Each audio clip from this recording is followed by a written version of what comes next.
बाबा ने आज कहा, अभी हम संगम पर हैं। पुरानी दुनिया से नाता तोड़ देना है, क्योंकि यह पुरानी दुनिया अब खत्म होनी है।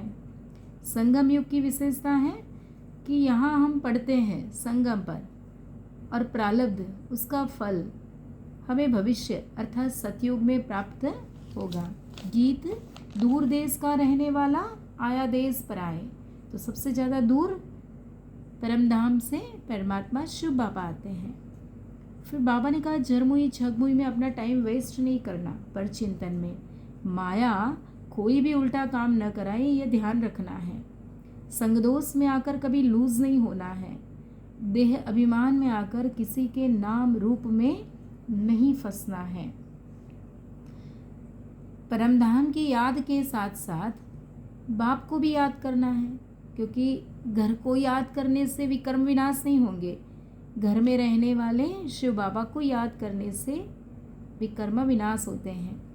याद के चार्ट की डायरी बनानी है, नोट करना है हमने सारा दिन क्या क्या किया, कितना समय हम परमात्मा शिव बाबा की याद में रहे। बाबा ने कहा, अंधों की लाठी बनना है, अच्छे से अच्छा काम यह है।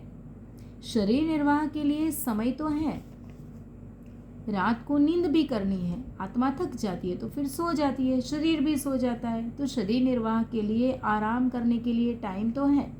बाकी समय मेरी सेवा में लग जाओ और मुझे याद करो, चलते फिरते, उठते बैठते। परमात्मा कहते कि मेरी याद में रहो जब फ्री होते हैं। वरदान, नम्रता रूपी कवच द्वारा व्यर्थ के रावण को जलाने वाले सच्चे स्नेही सहयोगी भव। कोई कितना भी आपके संगठन में कमी ढूंढने की कोशिश करे, लेकिन जरा भी संस्कार स्वभाव का टक्कर दिखाई न दे। अगर कोई इंसल्ट करे, आप सेंट बन जाओ। अगर कोई रॉन्ग भी करता है तो आप राइट में रहो। कोई टक्कर लेता है तो आप उसे स्नेह का पानी दो। यह ऐसा क्यों, यह क्यों? संकल्प करके आग पर तेल नहीं डालो।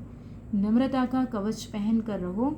जहाँ नम्रता होगी वहाँ सबका स्नेह और सहयोग भी अवश्य होगा। स्लोगन, मेरेपन की अनेक हद की भावनाएं एक मेरे बाबा में समा दो। क्योंकि हद में मेरा घर, मेरा परिवार, मेरा दर्द, तो ये मेरापन नहीं, लेकिन एक बेहद में मेरे बाबा में समा दो।